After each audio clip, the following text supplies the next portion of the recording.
Virgil Thorpe of the 23rd Tank Battalion, 12th Armored Division Association, being conducted by Dr. Vernon L. Williams, Department of History, Abilene Christian University. The date is April the 18th, 1998. The location is the Clarion Inn, the site of the 23rd Tank Battalion reunion in Abilene, Texas. Virgil, if you would, let's start off and give us a little information about growing up, who your parents were, and where'd you live, and a little bit about your childhood. My parents was Mr. and Mrs. Joe L. Thorpe of Marshall, Missouri. Marshall is about 90 miles east of Kansas City on 65 Highway. Was born and raised on a farm with 5 brothers and 3 sisters.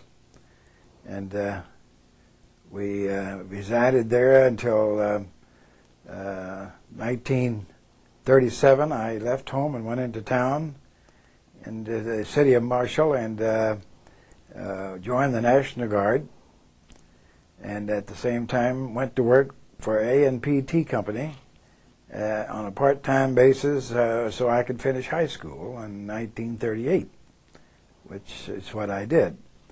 And at the end of my graduation from high school, Marshall High School, I went to work for A&P then full-time as the head clerk. And then in 1940, our unit, the old National Guard, the old 35th Infantry Division, was inducted into the service down at Camp Robertson, Arkansas. That was December the 23rd, 1940. I was in the service then until the 23rd of December of 45. In the meantime, we spent a year down at Camp Robinson, Arkansas, and right after Pearl Harbor, 3 days after Pearl Harbor, our unit was sent to the West Coast and scheduled to go to the Aleutian Islands on an outpost. I got to Fort Lewis, Washington, and there I went before an OCS board and was selected to go back to Fort Knox, Kentucky to OCS, where I completed the OCS in May of 42. And after graduation from OCS, I was assigned to the 7th Armored Division at Fort Smith, Arkansas, for about 5 weeks, and then I was sent back to Fort Campbell, Kentucky, as a cadre officer, which was dedicated in August of 42. Tell us a little bit about your arrival to Camp Campbell and what were your duties as a cadre officer? What was going on? I assume that the division, the 12th Armored, was just getting organized and activated. As a cadre officer, what did you have to do? What's your memory of those days? Well, I was everything. There was a captain that was the company commander of headquarters company of the 3rd Battalion of the 43rd Armored Regiment. And the captain and myself was the only 2 officers. We had a cadre of 23 enlisted men. And for the first month, while we trained in preparation for new replacements that came on then within a period of about a month, while our unit was up to total strength, and we started our training then, our 13-week training for all the new men that came in. What kind of things would you put these new, I assume these are men that pretty much are just coming from civilian life? Right. Tell me a little bit about the training. What kinds of things did you have them do? Well, there was different phases. Of course, the first phase was Oriental, kind of an Oriental orientation type of training, and then we had firing on the range. I was a range officer for about 6 months straight. First, we fired them on all the individual weapons, like the M1, the 45s, the BARs. And then we started training them and firing them on the tanks. We'd use a light tank and use small arms ammunition, 22s, to fire to train them on the firing of the larger weapons. Now, how did that work? You used 22s to save ammo on the larger, like the 37 millimeter gun. We had an insert that went in the barrel, and then you put a 22 shell in there, and then you would traverse the gun by automatic, not automatic, but manual traverse till you were on your target, and you would fire at a close in target until that was a training that you used to manipulate the gun and to traverse the turret of the tank and learn how to do that. And you use the small, the 22 caliber gun. And then when you became proficient with that, then you went on to the larger, to the 37 millimeter gun, and then to the 75s. That was on the larger tanks. How well did your men do in these training exercises? Oh, did very good. We had a very good system. Of course, later on, then we began to get new officers, and my job was much easier because back when we first started, I was the supply officer, the fire marshal, the supply officer, and the mess officer. And then, of course, eventually when we started getting more officers, well, then it made my job easier. After 6 months, I was a first lieutenant, and then 6 months later, I was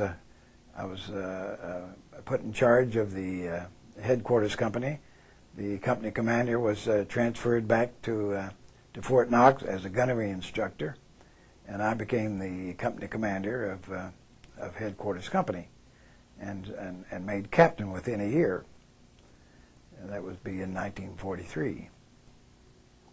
Do you remember any of the NCOs that you worked with you, worked under you? Anyone stand out? Oh yes, one of the brightest stars I had was Ted Blostein, and then Ted is now, the president of the association, and Ted was one of our replacements and was an excellent soldier. Sergeant Griffin, John Griffin, I eventually made him my first sergeant. The cadre first sergeant was a good man, but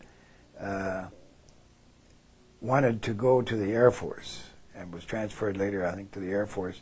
And so Sergeant Griffin, which was one of my replacements, was my first sergeant. Well, once this initial basic training is over, what happens next? Well, then you start field exercises, taking all the units out and staying out maybe overnight or 2 or 3 days, taking your kitchen, your portable kitchens out, and of course living in the field. And then in the fall of course of '43, we went on the Tennessee maneuvers for 2 months. And at that time, I was the headquarters company commander, and one of my chief duties was to be the billeting officer.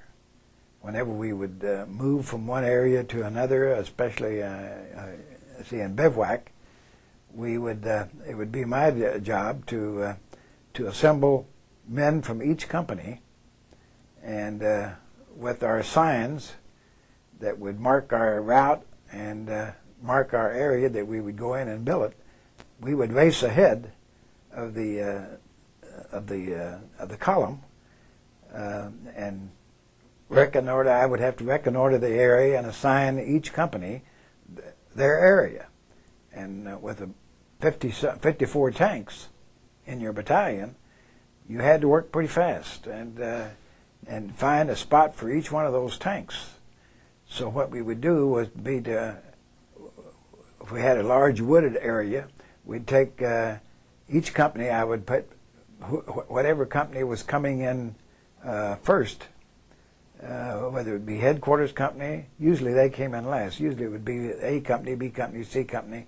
As they would come in, we would have it so that they would come in and come right off the road and into a special area that would be their company area. And they would come in and deploy their tanks around the outer perimeter of the bivouac area, and then we set up usually the headquarters in the center of this area, and that was one of my chief jobs besides being a headquarters company commander. Before we get into any more questions about the Tennessee maneuvers, which I want to cover, several places I've run across mentions and references to the Hellcat camp, which I assume was something that you did at Campbell before you went into Tennessee on maneuvers. Do you know anything about that, or anything that was called the Hellcat camp? No, don't believe I do. Okay. If it happened and if it was of any significance, I think I would probably know about it. We did have training areas set up to where we would have men firing at targets with live ammunition that was pretty much, pretty natural, that what we could expect really in battle. Targets bobbing up out of foxholes, or from behind a building, a person appearing behind a building with a target, and we would, and our men, as they would, progress through this training area, they would fire at these different targets. Now that might have been the camp that they're talking about. It may have referred to just some bivouac exercise rather than a physical place. I don't know. Maybe was there any training where you went out like just for a week or something like that? Oh, yeah, quite often. Yeah. It may have referred to that then. Yeah, yeah, and there would be times that different parts of our battalion would maybe be the enemy for a whole battalion that was out on maybe there'd be a task force made up of some infantry and tanks, and they would have a problem, and they needed an enemy, and there would be maybe a small detachment from our unit that would go out and act as the enemy. It wouldn't be firing live ammunition, but we would have patrols that would try to get into their CP and their command post and try to be dressed differently than they were, and that was part of our training. I asked you about NCOs. Now, before we go into Tennessee, what about superior officers, General Brewer, any of the battalion officers, anyone that stands out, made an impression on you during this initial period of your service with the 12th? I would say the one that made the most impression on me outside of Colonel Meggs would be Colonel Boone. Colonel Boone was the commanding officer of the regiment, of the 43rd Armored Regiment, before they broke up the regiments and went into just battalions. He was a very, very fine senior officer, and one that really looked after his men and demanded that all the commanding officers looked after their men well and treated them well. And then, of course, along come Colonel Meggs, and Colonel was, a West Pointer. As long as you did your job well, you got along fine with him. But he could be tough. When does he arrive in the 12th? At what point? Was he there early at Camp Campbell, or? Yeah, he was there before he was the S3 of the 43rd Armored Regiment under Colonel Boone. And then when they eliminated the regimental headquarters, regimental status of it, then he became the battalion commander for the 23rd Tank Battalion. And he was a battalion tank commander on maneuvers down in Tennessee and all the way through. Well, tell us a little bit about Tennessee. What was your first impressions? What kinds of things did you do? I assume this was large problems. How did that work? When you left Camp Campbell, what happened? We went to the area a little bit south and east of Nashville, into an area there that was more suited for tank operation, kind of hilly, rolling hills, and quite a bit of cover. And our problems would start on a Monday, and there would be the A force, be A and B, or the blue and red. The blue force would be the attacking force, and the red force would be the defending force. And we would have umpires to gauge how we operated, how we maneuvered, how we always had our security. We'd have our security out, and then the problem would end usually around 2 or 3 o'clock Friday afternoon. You would move to a bivouac area and resupply. Usually then on Saturday, there would be some of the men that would be given passes to go into Nashville, and Sunday would be a day of rest, and then Monday sometime, we would start it. It was another problem, another phase of the maneuver, and but it was always against the enemy, red force, blue force, and that's the way it went for about 6 or 8 weeks, if I remember right.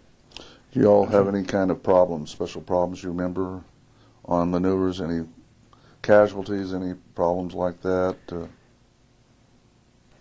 I remember one where, and it wasn't in my unit, but it was the 119th Engineers had built a bridge over the Cumberland River. And as one of the tanks was proceeding over the bridge, it got too close to the edge and went off the edge and into the Cumberland River. And if I remember right, 2 of the men didn't get out of the tank, and that was the only casualty that I know of. We would have some comical things to. I know one time we moved into this bivouac area, and it was at night when we moved in, and it was raining, and I didn't notice that the field was an alfalfa field, but I assigned these areas, and the men moved their tanks in, and right across this alfalfa field into the area that they were going to be bivouac in for the weekend. And the next morning, I'm there at headquarters where I hear this farmer that was quite upset that we had ruined his alfalfa field. And it was about a 40 or 50 acre alfalfa field, and alfalfa was at about a stage where it needed to be cut again. Those alfalfa fields can be harvested 2 or 3 times a year, and they're very valuable. And this farmer was complaining and said, you just ruined my alfalfa field because it had rained and the tanks had cut tracks 2 to 3 to 4 inches deep all through that alfalfa field. And he said, you might as well run over my equipment, all of my machinery and everything. He said, you just ruined my field. I go down closer to the gate, to the entrance, and there was his hay rake. A hay rake is one of those that's got prongs on it that scoops up the hay and takes it to the baler so you can bale it. And one of my tanks had run right over the teeth in his hay rake. But he was upset because that we had damaged his field. Of course, Uncle Sam would reimburse him. There was many roads that we went down that that we damaged, but I guess the Army had some way of repaying or repaving those roads after we left. What about positives? How did the training go in terms of evaluation for the division? Personally, I thought it went very good. It taught us a lot about operations, and I think everybody from General Brewer on down was pleased with the way it went. With the combat, of course, ahead, of course, you've gone through it. You know, with hindsight now, how much would you attribute the training being a help and assistance to preparing you what you were going to face when you got to Europe? Well, it was. I mean, your training back here was nothing like when the bullets start flying over there and things. It was a lot different, of course. Here you didn't have the live ammunition that you had to worry about, or the mortars coming in, landing all around you, and when that began to happen, you're not prepared for those kind of things, and you get a little excited and wondering if you're doing everything right. Where back in the States in training, why you just took it as a matter of course. I'm going to move from this position to the next position, and of course you have it so that every time that you move a tank, that you don't move a tank unless you're covered by another tank. The tanks all don't move at the same time. We tried to train them so that whenever you move one tank, that it would cover. In the same way with infantry men on the ground.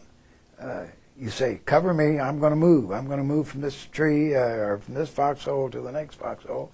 And you wouldn't just everybody get up and run and at the same time you would have somebody covering you so that in case that you were fired on that somebody else could of course protect you in a way. The same way when you're fighting in town, from building to building. You just don't go charging into a building. You go up to a building and throw in a couple of hand grenades, and then try to kick the door in and go in and see who's in there. You don't go up and knock on the door and say, "I'm Private so and so from the USA. I want to arrest you." You don't do it that way.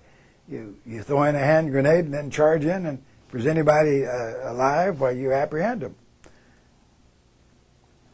What about equipment? Could you describe, for example, the tanks you had in Tennessee, what kind of armament they were on, and maybe what other auxiliary vehicles you had in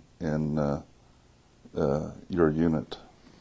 Well, in the headquarters company, you have a reconnaissance platoon, and their main vehicles were jeeps because they had to maneuver fast and with radio, with communications, so that they could report back what they see. And then you had the assault gun platoon, and those were 105 howitzers that was mounted on the assault gun platoon. They had a short barrel, and you fired them like artillery pieces.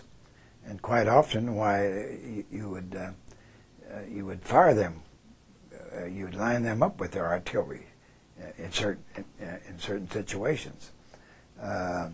You would have to have a forward observer, and that was radioed back so that you could.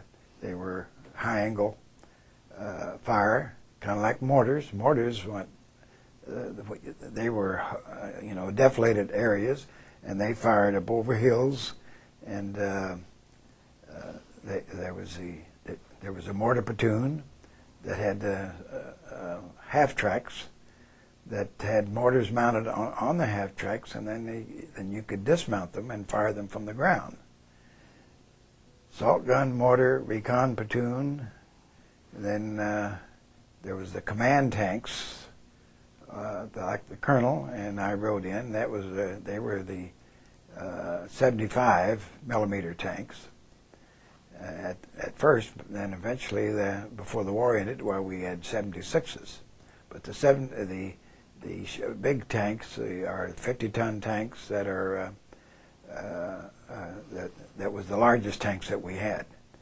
We had the light tanks that had the 37, mounted on them, 37 guns. But the 75s were a pretty powerful weapon, but nothing like the German 88s. The German Tiger tanks that had the 88s mounted on them they fired a smokeless powder, very flat trajectory weapon, and you had to, if you came in their range, your best to get out of their range, to get in a defilade position so that you wouldn't be hit, because one of their 88s would penetrate one of our tanks, where our 75 would not penetrate their tanks, especially from the front, because their armor plating was so much more heavier on the front slope. And if you could hit them from the sides, then you could knock out a Tiger tank, because the 75s would go into their gas tanks. They had their gas tanks on their sponsons, right and left sponson, and our 75s could knock out their tanks if they weren't fired at a direct angle.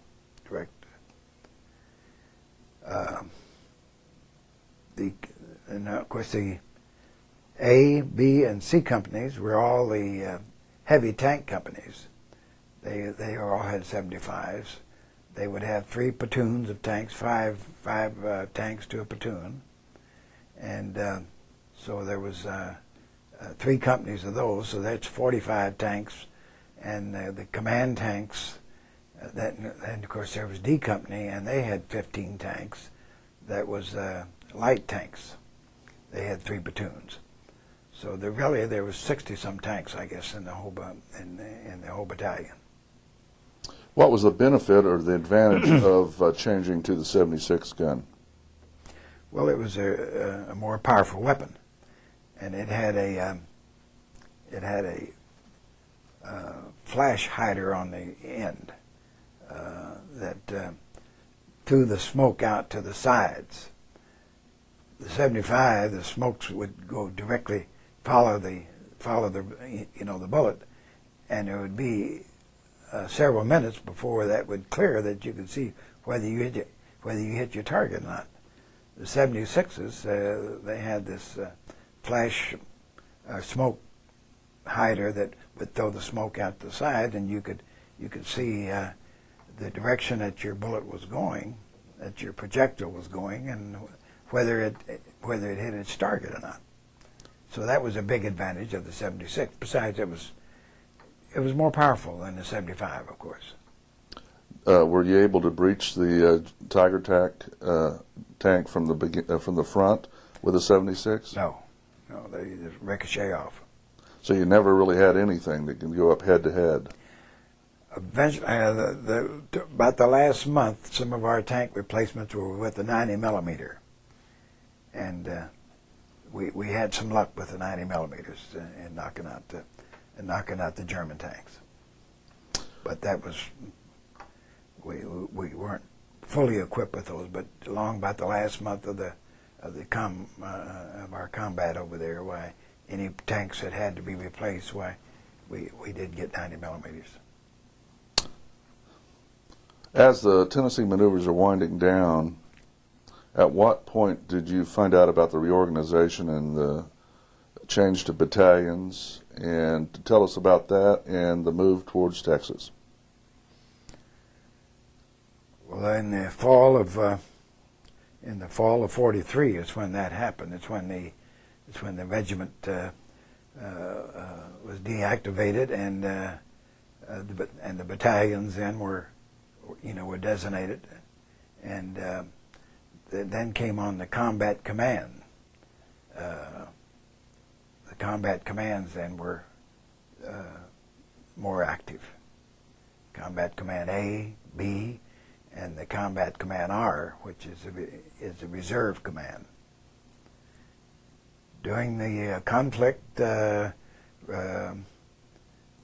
Combat Command R was a unit held in reserve, only had a few personnel. They had a colonel that commanded it, and they had the staff of the S1, 2, and 3, and a few enlisted men, very few. But just prior to the big push from Trier to the Rhine River and over, then the CCR, I was assigned to CCR as a staff officer, and the last few months of the campaign over there, I was with Combat Command R, and we were a fighting unit just like Combat Command A or Combat Command B, and we organized task forces. We took the 23rd Tank Battalion, and the commanding officer of the 23rd Tank Battalion was a task force commander, and with that unit was assigned, I believe, the 66th Armored Infantry. One battalion of infantry was assigned to us. Artillery unit was assigned to us. A company from the 119th Engineers was assigned to us.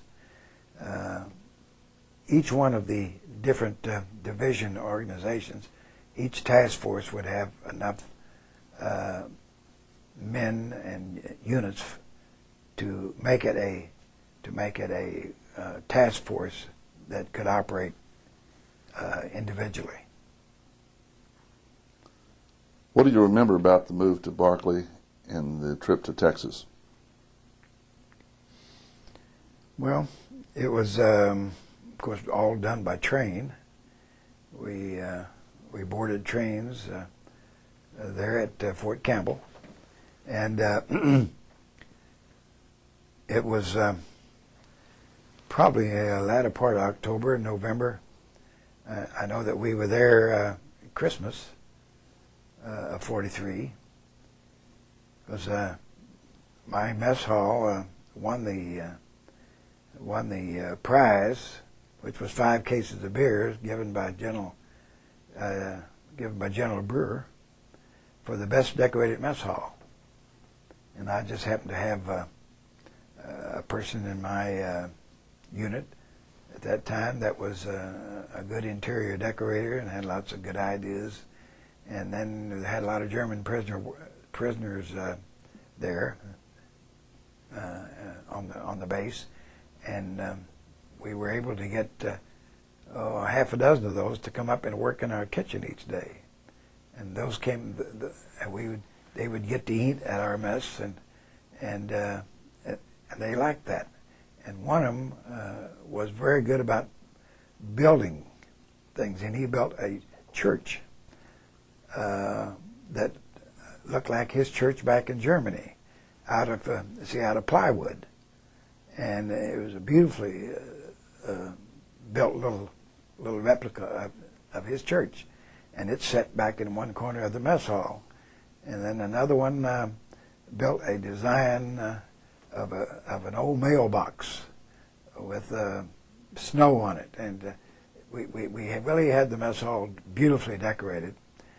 Those German prisoners got down on the floor and scrubbed the floor with toothbrushes to get all the cracks clean, and then we had our tables all situated nice and straight. The plates, the tables set with tablecloths, and every plate and every dish and every knife and fork was in line. And when the general and his staff came in and checked it out, why, we were given the award, 5 cases of beer.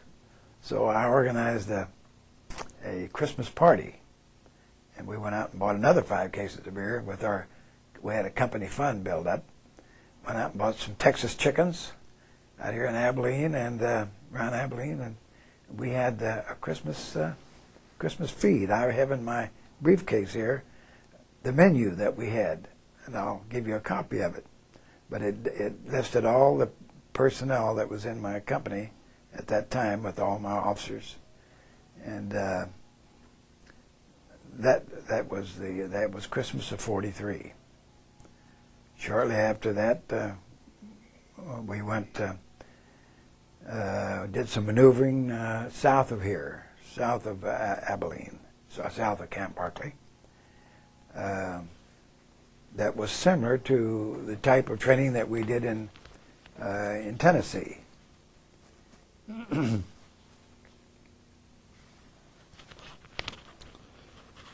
What about Abilene itself?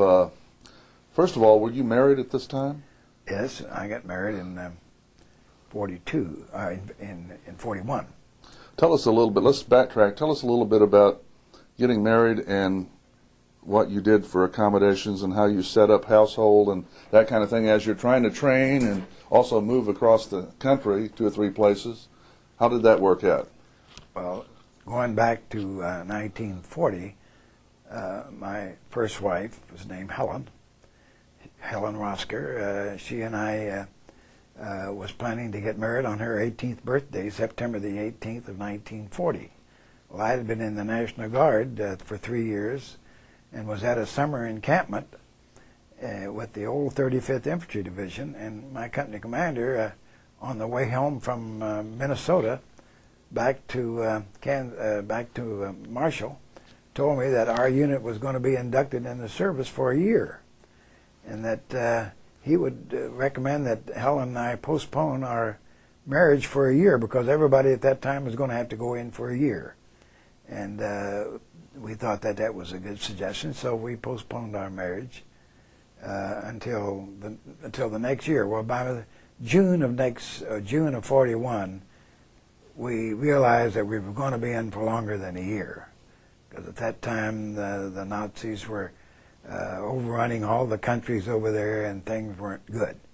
So in June of '41, my first wife and I got married, and in December of '42, our little girl arrived. That was after I was commissioned as an OCS student at Fort Knox in May of '42. We went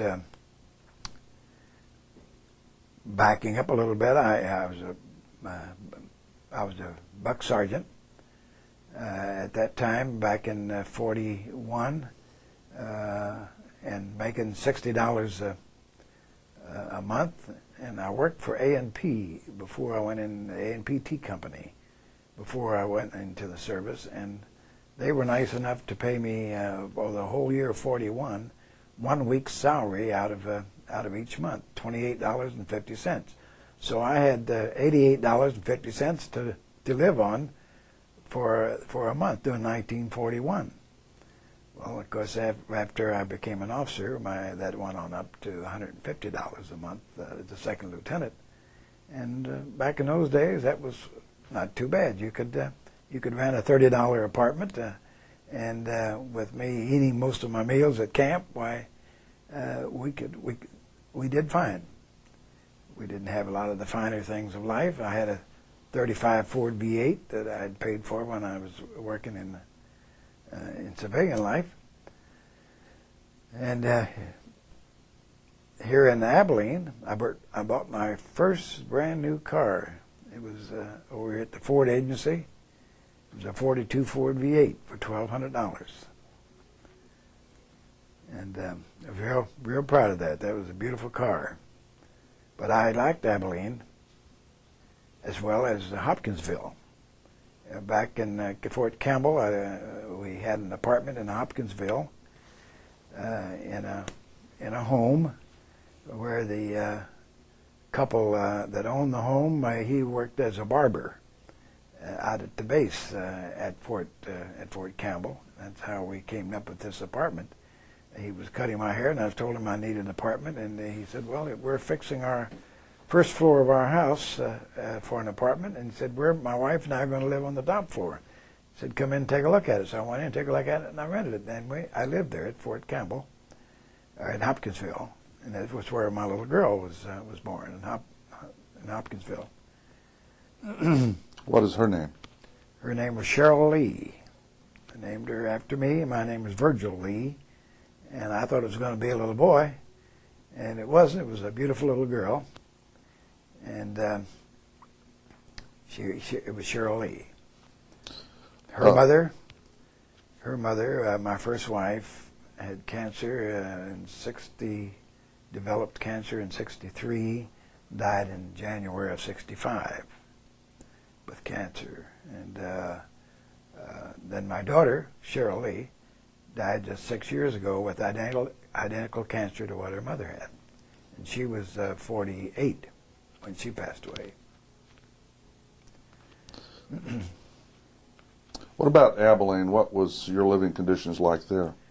Abilene, I lived down here on the south side of Abilene. I rented a little rock house, a little 2-bedroom rock house, and right up the street, not too far from us, Colonel Meggs and Betsy had a little apartment, and we associated quite a bit on weekends and sometime in the evenings, and the Colonel liked my little girl. He just thought she was a cute little trick, and was hoping that if his child was a little girl, that she'd be as cute and as pretty as mine.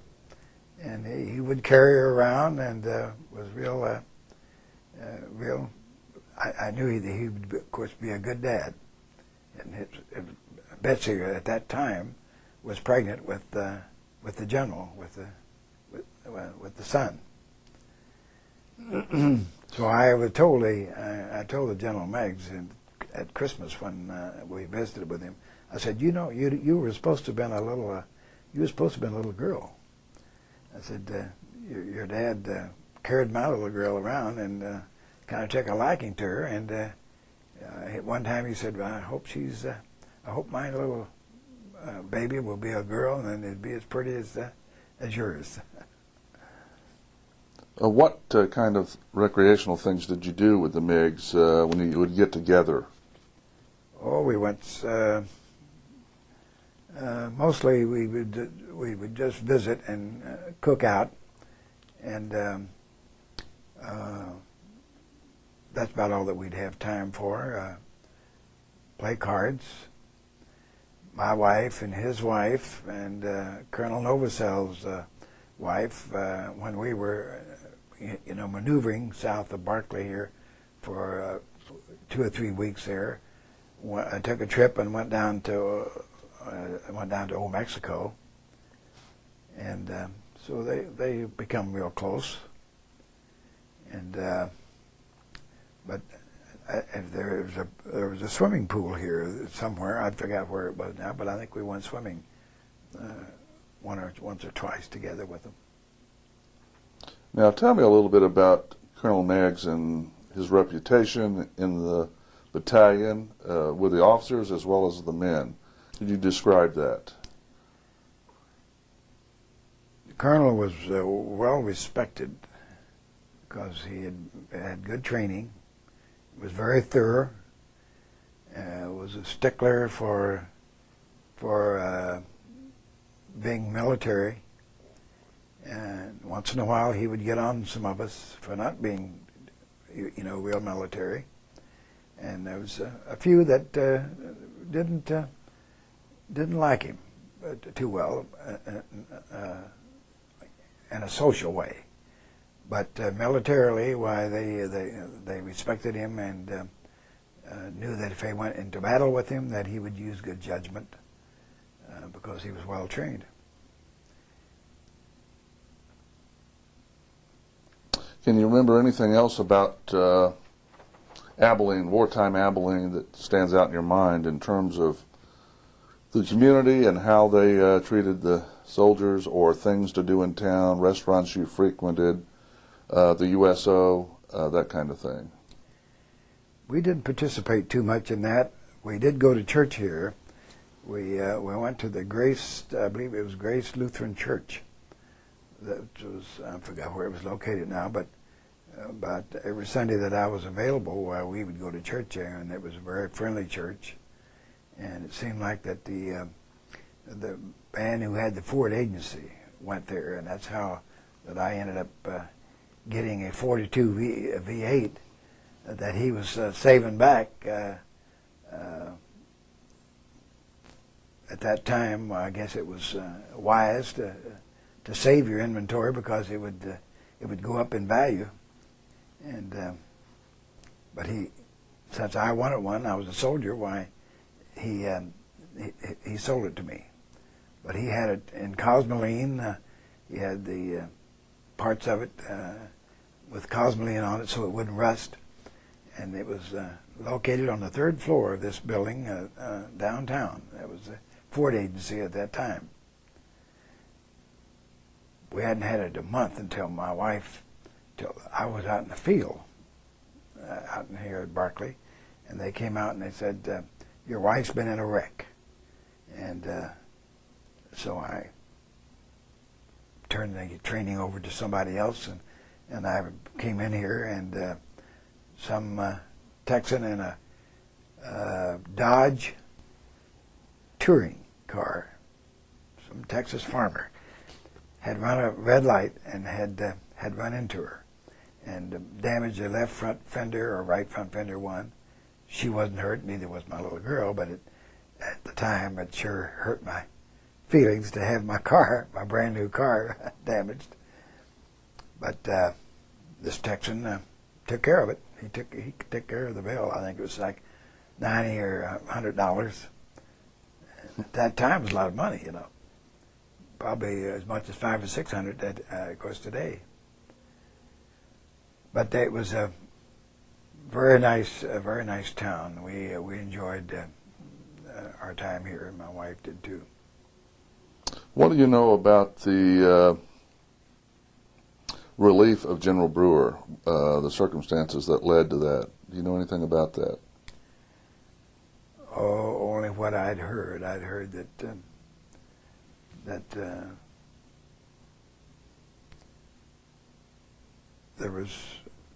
we were not trained well, and there was some dissension in his staff, and I guess there was, from what I heard, there was was it Devers, General Devers, who was the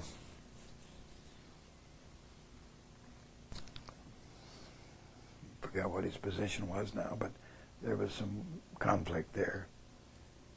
And it was just seemed like a short time before we went overseas that that Green was put in command. And I believe as soon as we got to Shanks, Camp Shanks, New York, Roderick Allen, I believe General Allen was put in charge of our division. Did you and Colonel Meigs ever have any conversations about this subject? No. Not that I can recall. What do you remember, if anything, about the last maneuvers that you went down to Brownwood, I believe, just before you were ready to entrain and head for Shanks?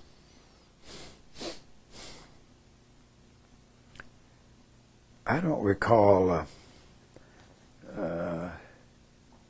of anything out of the ordinary to happen. That it was good training. I remember it was a good tank country, and we were able to train as we did on the Tennessee maneuvers, and kind of get some polish there. And as far as training was concerned, don't remember a lot about it. What about the trip to Camp Shanks? You remember anything about that? The division was split up, wasn't it? Yeah, we left all of our equipment here. We boarded trains right out there at the base, and went to Shanks, and we were there for 10 days or so, and we were allowed passes to go into New York, and I think I went once. Some of the other fellows went 3 and 4 times, and then as we were getting ready to go, I was assigned as the ship's adjutant, and was entrusted with $60,000 to take along with 4 guards in a safe. I had $60,000 in a safe in case that we had to go ashore somewhere, that we'd have money to buy supplies with. And then I was to be kind of the go-between between the troops and the transport commander. And I had the same job when I came home as the ship's adjutant. It's my duty to, with the sergeant major, to get out the details for the day, the latrine orderlies for each compartment, and see that the orders, or that the wishes of the transport commander was that the troops were dealt with to his satisfaction. What about the trip over? What were the accommodations like for officers as well as enlisted men? Well, what ship did you use? I believe the Raven going over, Antioch Victory coming back. Forgot the exact name of the ship going over, but it was a good trip, really. It was a trip that went over with in a large convoy. Somebody said there was 400 or 500 ships in this convoy that zigzagged over it, because that time there was a lot of activity by the German submarines. So we had to, all the troop ships were put in the center, and the supply ships then were put out on the edge, and there would be maybe 4 or 5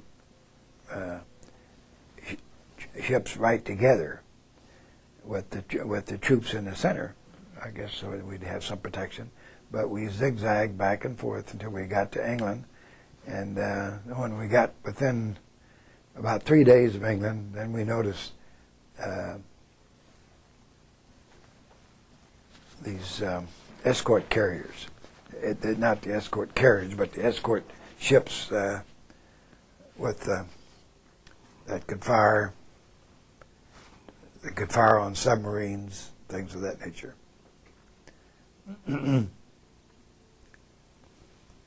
What happened when you got to England? I think you had initially been planning to land in France, and you were diverted. What happened there? Our ship went into Southampton, and we disembarked there and was taken by buses to Tidworth Barracks. And Tidworth Barracks, I forgot now the name of the English city that was close by. We were about an hour and a half by truck, of course, from London, I know that. But at that point there at Tidworth Barracks, we received all of our new equipment, all new tanks, all new half-tracks, jeeps. We did, I believe we did take our guns with us. We took our own M1s and things like that with us, but that was the only thing we carried with us. What did you do during that period of time you were at Tidworth besides draw equipment? Training? Oh, yeah. We had to. All the tanks had to be, we had to take out to a firing range, and that was right at the coast. And we'd fire at targets that was being trailed along the coast, out in the water. And of course, the tanks all had to, the guns all had to be zeroed in, and calibrated so that that when you fired at a target 1,000 yards away, you could hit it. and that all had to, every one of those tanks had to be calibrated, the guns, and fired, and made sure that we were ready. What's your memory of Colonel Meigs now during this period of time? As you observe him, you're working closely with him. Did you have any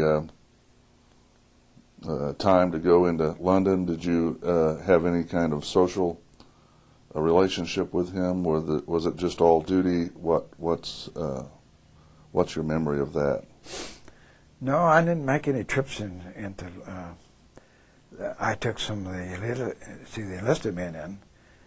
We had a situation where there was about 12 of us officers that formed a be faithful to our wives club, and I was much in love with my wife, and I wasn't going to be unfaithful to her, and so I would volunteer for officer of the day, or of course, duty officer, and let them go.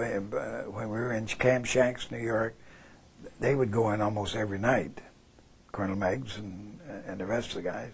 And whether they were unfaithful to their wives or not, I don't know, but they would go in and party. I didn't want to even go in, so I would volunteer as a duty officer. So I didn't have much social life after we left Abilene, after we left Camp Barclay, with Meigs or any of the other officers. What happens now? You get word you're going to move across the channel. Take us through that and across the channel and into combat. Okay. We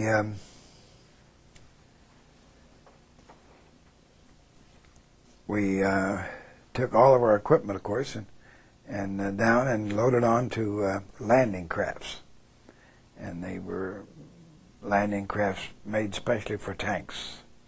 We drive the tanks right on in there, and I forgot how many tanks would be to a craft. But anyway, that was one of our best experiences that we had, especially us officers, because we got to sleep up in officer staterooms on these ships, and have nice clean blankets and sheets, and steak for our meals, and that was quite a nice experience going across the channel. We went across the channel and down the Seine River, to Rouen, and disembarked at Rouen, R-O-U-E-N, I believe is where that's spelled. And then we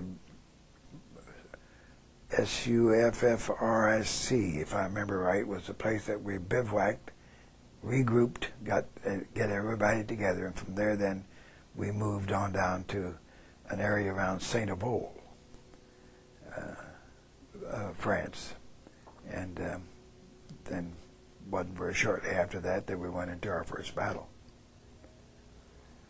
Have any problems disembarking and getting all the tanks and equipment and the men into the assembly areas? No, it went pretty smooth. Well, tell us about combat now. Get us started there. What happens? Would you mind if I would read my scenario that I wrote? Okay. And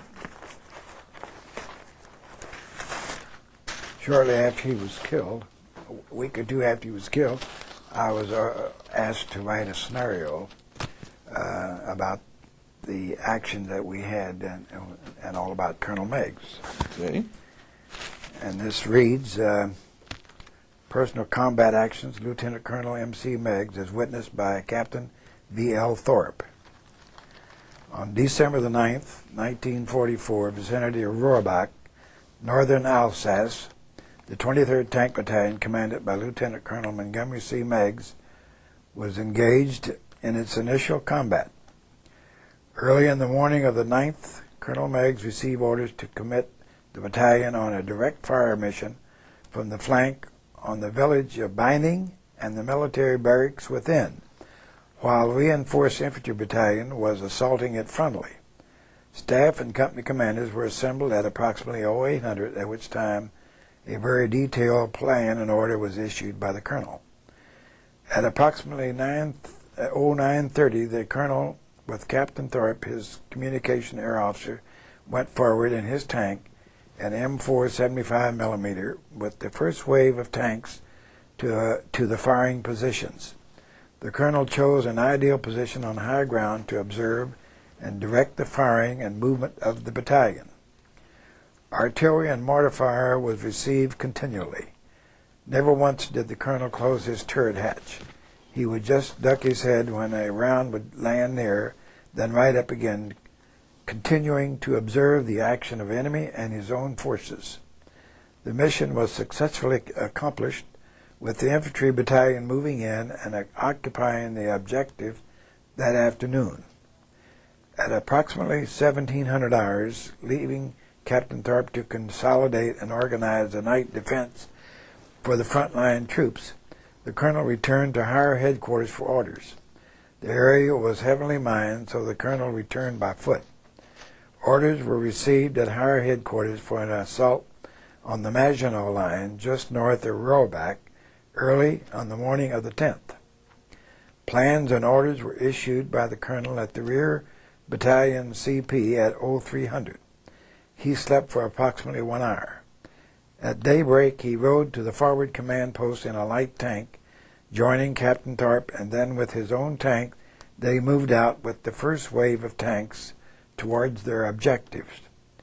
Because of difficult terrain, progress was slow, but by 1500 that afternoon, the Maginot Line was gained, and approximately a dozen pillboxes that were lightly held were taken. Heavy artillery and mortar fire were encountered up to that time. An attempt to move beyond this position drew heavy direct anti-tank fire that was well concealed, forcing our assault wave to withdraw to defilade positions. Colonel Maggs received authority to reorganize and hold the positions for the night, prepared to attack the following morning. One attached doughboy who was following the colonel's tank that afternoon was hit in the legs by an artillery round, doing a heavy artillery barrage. The colonel, on seeing this, immediately stopped his tank, dismounted, picked the soldier up, and with the aid of Captain Thorpe, placed him on the back of his tank. He ordered his tank driver to move to cover of a large pillbox where he personally administered first aid and morphine. The wounded soldier was evacuated, later losing both legs, but lived. The colonel left for higher headquarters at approximately 1800 hours, returning to the forward position around 0400 hours, 11th of December. Order personnel was soon assembled in a large pillbox that was used for a command post. Even though the colonel hadn't slept or rested for 3 days, he was still very much alert. His plans and orders were very detailed and plain. The weather was not favorable for an attack at the planned time 0600, so authority was received to attack at 10:30. The line of departure was a railroad track running along the top of a ridge with very little cover. The juries in it evidently had the ridge zeroed in with 88s from well-concealed positions, for as the first assault wave reached the line of departure, 3 lead tanks were hit and disabled. The colonel notified the companies to hold up and try to locate the gun positions. He and Captain Thorpe moved to a hull defilade position with the lead tanks and began to observe toward the village of Betweiler, 1,000 yards to the right flank. The colonel soon picked up a gun flash there and ordered Captain Thorpe to notify the company COs to fire smoke at the edge of Betweiler and for the assault tanks to withdraw to cover. He then told his driver to back up, at which time the tank was hit in the turret by an 88, killing the colonel instantly. The colonel never once during the action showed any fear or excitement, meeting all situations very calmly. Take us back, if you will, to that day, that morning, and in your own words, if you wouldn't mind, just take us back through that. As you were telling me the other day, for example, the microphone that you were using, and if you could describe like how close those pillboxes were. In other words, if you and I were going to go back there and we're trying to find the exact spot, what would we be looking for? In other words, if you can kind of tell us what you were seeing as you were following Colonel Meigs's orders, looking for that flash, but where you were. So as you move up into that position, pick up the story there and tell us a little bit more in your own words now what happens. Well, from this pillbox where our command post was, it was probably less than 150 yards up this knoll, which was part of the old Maginot Line. And then, of course, directly from that, about 1,000 yards, was the Siegfried Line. And that was where the Germans were at this little town of Bittweiler, was dug in. And we moved up almost to the crest, and right up where our tank was not entirely up on the hill, but where we could observe over the railroad tracks, and towards directly to our front was a grove of trees, I would say about 1,000 yards away. And he directed me to take my field glasses and to observe towards that clump of trees to see if we could pick up where this fire was coming from. And then he took his field glasses, and he, towards our right flank in this direction, was this town of Bittweiler. He observed towards that, he was observing toward that town. And we weren't up there 3 minutes until around, the Germans must have picked us up, must have picked our tank up as we came up over the hill, and zeroed in on us. And a round came right over our head, didn't miss us by 5 feet.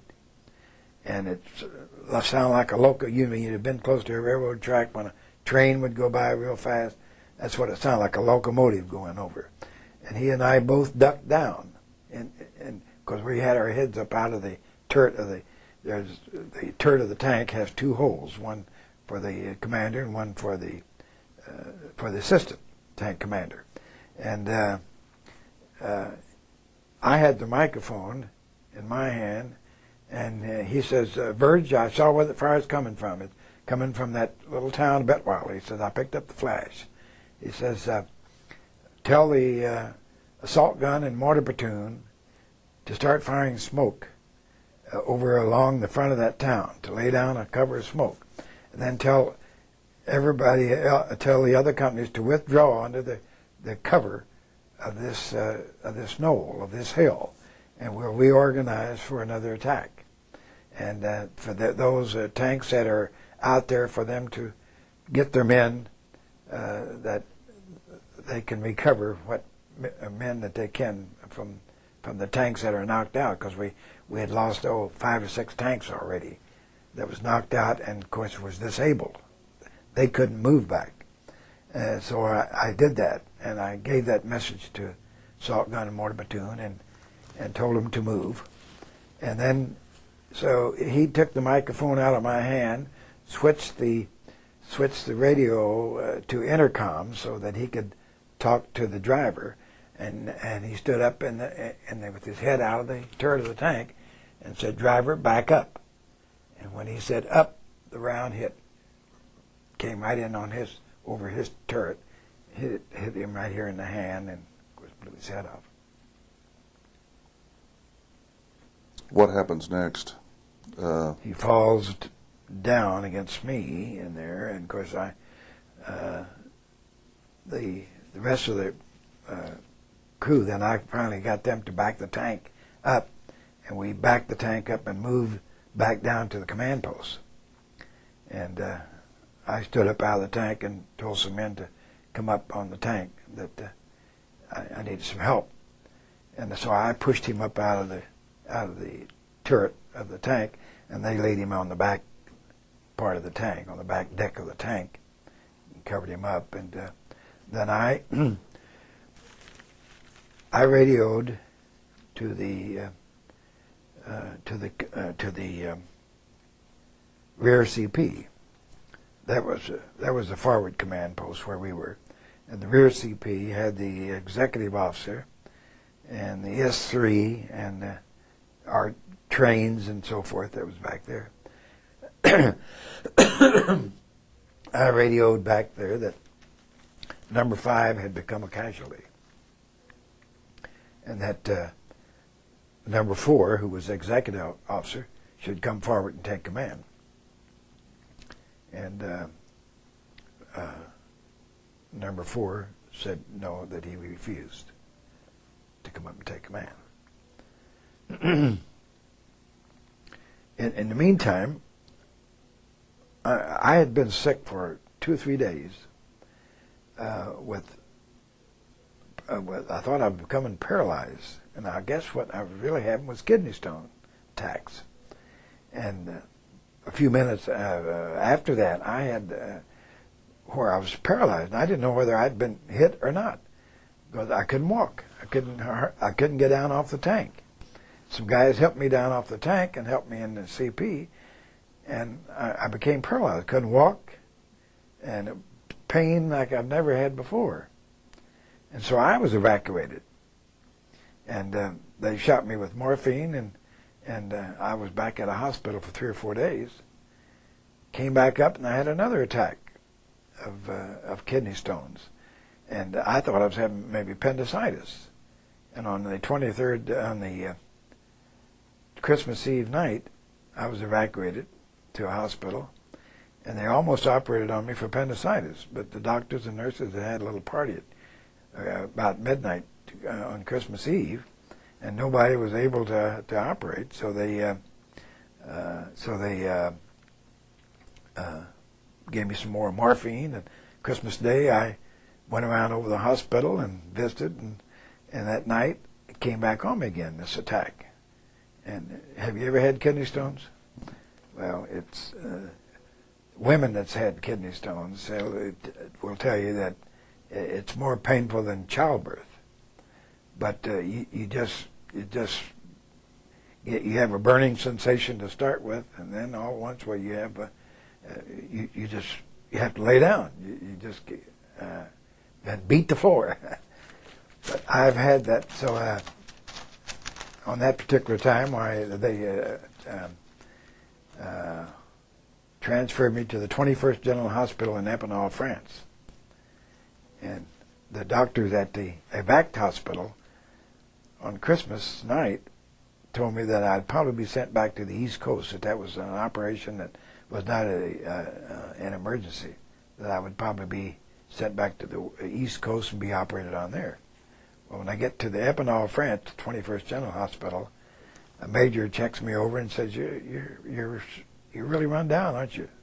He said, and I said, "Yes, I've been sick for a couple of months." And he said, "Well, it's kidney stones. It's been," and said, "I'm going to let you rest up until the 2nd of January." And then he said, "I'll go up and flush those out." 2nd of January, the operation was performed, where they go up inside of you and flush you out, and the kidney stones came out into a little sack, and back by the 12th or the 10th, I was back with the 23rd Tank Battalion again. And that was when we started in, I believe, either Colmar or Herlesheim. But then shortly after that, I was then transferred to Combat Command R, and stayed out the rest of my time with Combat Command R. What do you know happened to the tank crew that was with you and Colonel Meggs? Did they stay on the line? Have you ever had any conversation with any of them in terms of the impact of that event on them? No, I never did get to visit with them anymore. Was it your tank or Colonel Meggs's tank? It was my tank. Colonel Meggs's tank wouldn't start, so he crawls up in my tank. And it seemed like that I had a driver by the name of Barnett. That was a driver, I remember that, and I've never had any more contact with him. Well, when you get into CCR, when's the next time you're in combat? What happens? Well, we're at Herlesheim, and I'm at CCR. That was when we started from Trier, and my duties then was the S3 Air, and I was in charge of getting air support whenever our unit was bogged down and we needed the P-47s or P-52s to come in. Why they would contact me, and I was always in contact with them, and I would bring them in and have them to bomb the place that the 88s were dug in or where we were being held up. And we fought day and night. There was our units, our fighting units were fighting day and nights, and they finally smartened up.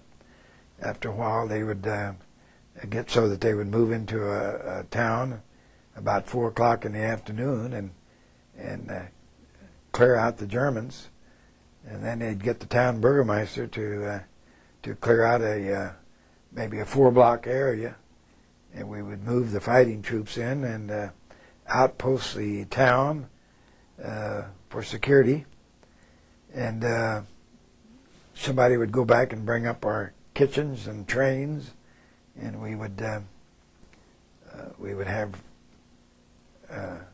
resupply that night. By 10 or 11 o'clock, we would receive orders for the next day's route, and how and who would be the point, and what company would. Well, we organized into task forces, of course, and we would the next morning start out again. But we'd fight till about 3 or 4 o'clock in the afternoon, and from Trier to across the Rhine River, we were fighting day and night, and our guys were all tiring out, and we weren't doing a good job of fighting. We were losing a lot of our people, and after a while, you finally smartened up to the fact that, listen, these guys need some rest at night, and the big shots they weren't going to come up and check on us.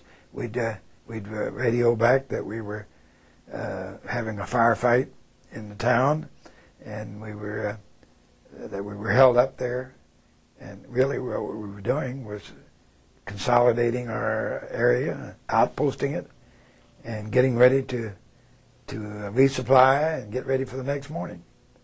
And this is how we operated then from the Rhine River on.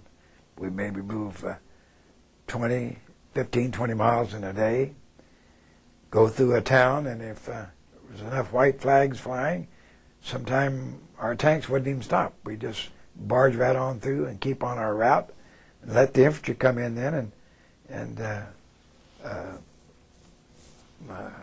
take over any prisoners that was in town and secure the town, and then we just kept right on, moving with our tanks, because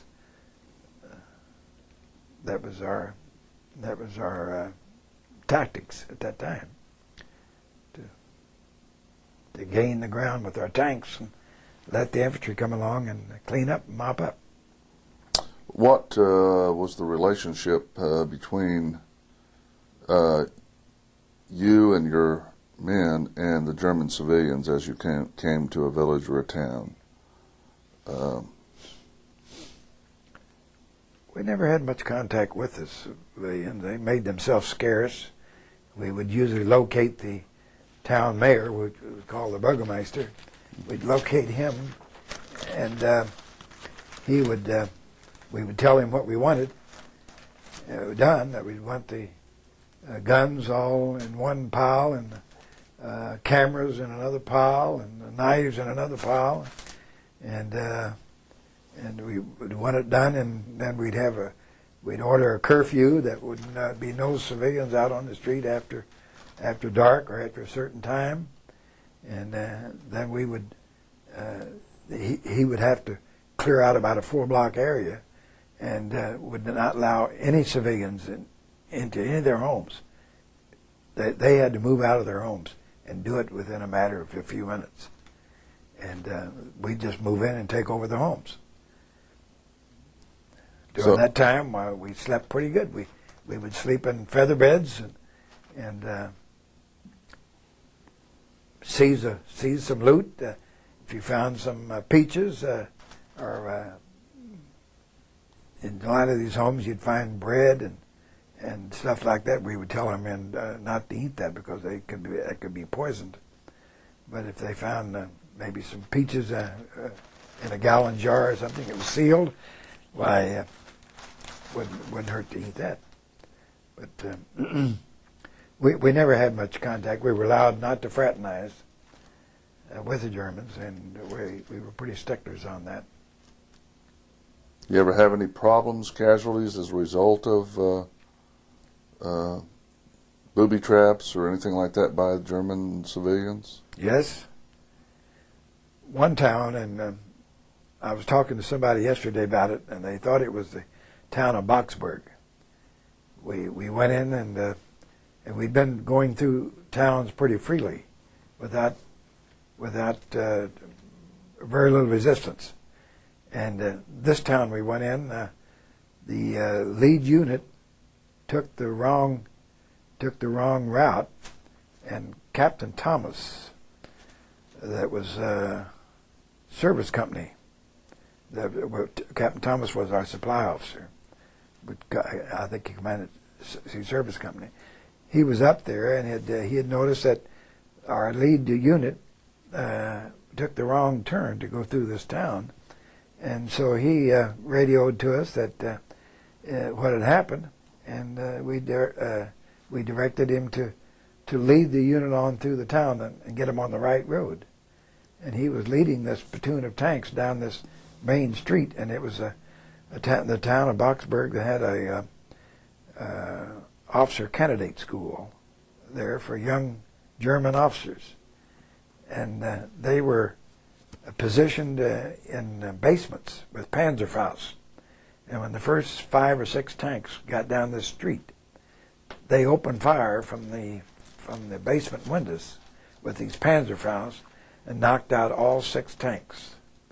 And I don't think any of those men got out of those tanks alive. I think every one of them, because a day, either later on that night or the next day, some of our men climbed upon the tank, and here was Captain Thomas and one of the men arm in arm, where they had been burned to a crisp because the tank had burned up. But they were evidently trying to help each other out of the tank, and there was so much fire that they couldn't get out, and they were burned alive in the tank. This was the one that troubled me the most, or the one that got most of my concern and my attention. We had a few others, Lieutenant Garneau, Lieutenant Gutero, the sniper. He was riding along with his head up out of the tank, and a sniper from over in the ridge shot him in the head. But really, after that, we didn't have too many casualties. We would run into a firefight and back off, take a position, a secured position, and then bring in the Air Force. And the Air Force would come in, and we would lay down smoke at the point. They would recognize the area, and boy, they'd come out of the clouds and come in with their P-47s and take 2 or 3 runs at it and drop bombs, and then they would take a couple of dry runs. And when they were taking their dry runs, then we would have our forward unit to move right in on them. And when they were being bombed, why, they would run from their guns and take cover, maybe under a bridge or in a building or something. And then on the dry runs, why, they wouldn't come out. And in the meantime, we would be right up on them. By the time that they would come out of the building or their secured position, to get back onto their gun if the gun wasn't knocked out. Why, we would be on them with our tanks, and we'd take them prisoners and move on in and on. What else do you remember about going across Germany as the war is beginning to wear down? One morning, the first time I'd seen a jet, I was riding in a half-track that morning so that I could be in communications with the air, and up over this hill come this plane that like you'd never seen before, and it was a jet, and he was firing at us, and we jumped out of the half track over and into the ditch, and they were able to find about a 50 caliber round that was embedded in one of the tires, the right front tire of the half track. It was the only hit we took, but you could see the rounds being fired as he come in at you, and he was probably 500 yards 500 yards off the ground. But that was really something to see a jet for the first time. Excuse me. Well, tell us a little bit about the ending of the operations just before Heidenheim and the occupation and the end of the war. Anything else that is of memory that you would like to add? And yes, the last couple days was eventful. We moved into right at the Alps, Kufstein, Austria. And the task force that we were working with moved into this little town of Kufstein, and the town mayor and the major that was in charge of the German troops met us outside the town, and they didn't want us to come in and fire up the town or to shoot up the town. That they wanted to preserve the town. It hadn't been hurt in any way, and they said they would do what we wanted done. And this was about a day before that the fighting was declared over with. And I know that across the river, there over in the valley, was some 88s dug in, and some of our tanks. Well, we first had contact with this town mayor and this German major, and we told them what we wanted done, but them to go back into town and to bring all the German troops in a column of two on one side of the street, and on the opposite side of the street, a pile of all their weapons, guns in one pile, daggers, knives in one pile, cameras in another pile, and then them lined up in a column of twos with their hands behind their heads, and with a white flag on a pole, and as they're in front of them, and then white flags flying from the houses, and we would come into the town and not fire. And while we were waiting for them to give him an hour to get back in town and get that organized, from across the valley, these 88s opened up on some of our tanks. The tank that I was in was hit, and on the back deck of the tank, I had wasn't me, it was some of my personnel in my tank, had a whole case of scotch that we'd gotten out of some bar on up the road away, and I had a C ration box full of pistols, because we'd have all these pistols that we could go through and we'd pick out the best ones that we wanted. I had a C ration box full.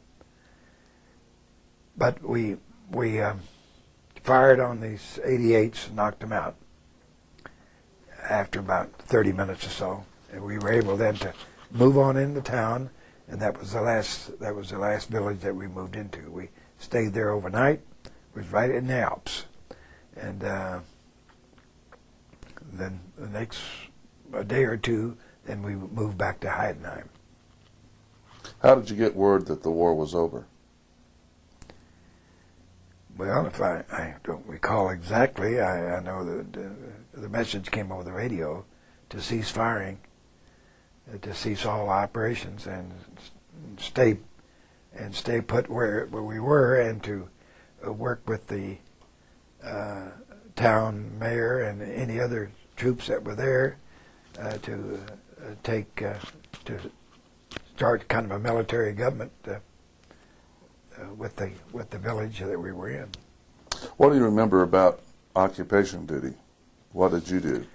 We moved back to Heidenheim, and for the first couple of weeks, we didn't do much.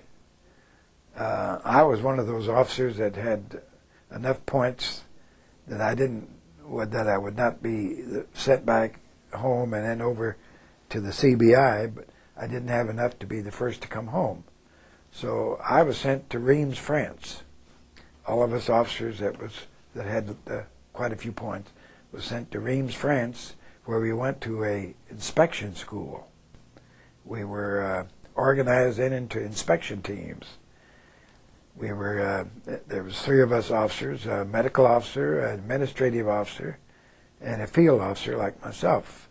The medical officer was to inspect them, because physically. The administrative officer was to inspect their records, and I was to inspect their weapons and their state of training.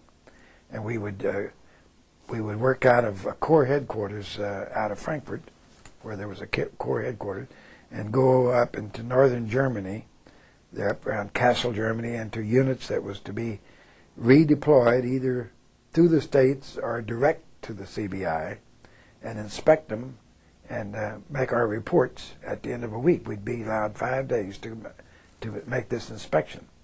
And then we'd report back to headquarters with our report, and then be assigned another unit to go to. And we did that then until the Japanese surrendered. And then the week the Japanese surrendered, well, then we reported back to our units.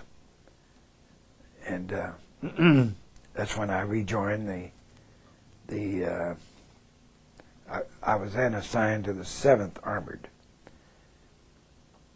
because the 12th, I guess, had already been deactivated. And I was assigned to the 7th Armored, where I remained until we came home. We left Germany and about the 15th of September, and went to Camp Shanks, and then in 1st of October, about the 15th of October, we arrived back in the States, Camp Shanks, and was released out of the service at Jefferson Barracks. Was there anything else you'd like to add? Well, no, it was tough duty. I would not recommend it. And hope and pray that there'll never be another one like that.